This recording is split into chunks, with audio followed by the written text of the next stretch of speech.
Imagine what it was like for those who came before us at the dawn of humankind, when the earth was flat.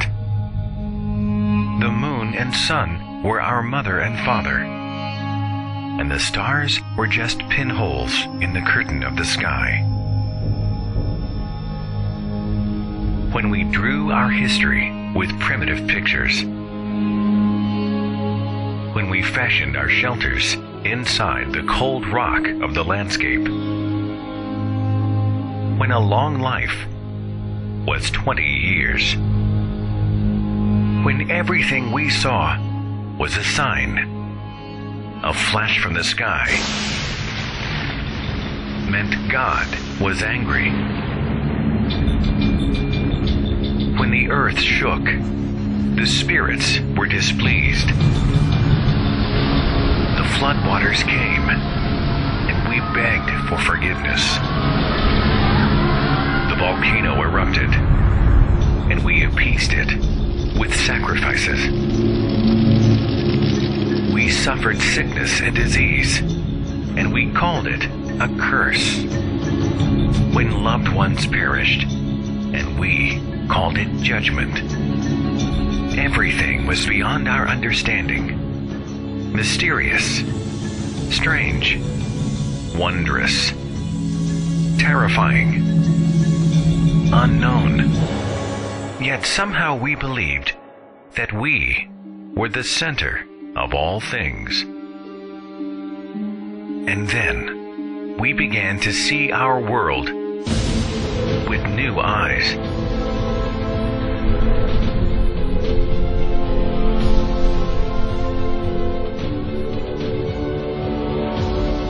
The moon was a place we would one day visit and leave our footprints in the dust.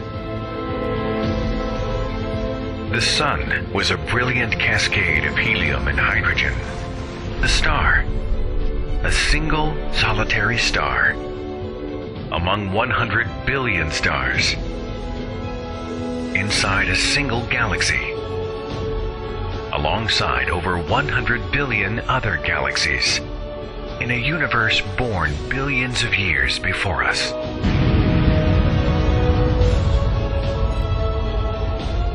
The tempests above us, the fire beneath us, they became explainable, measurable, often foreseeable.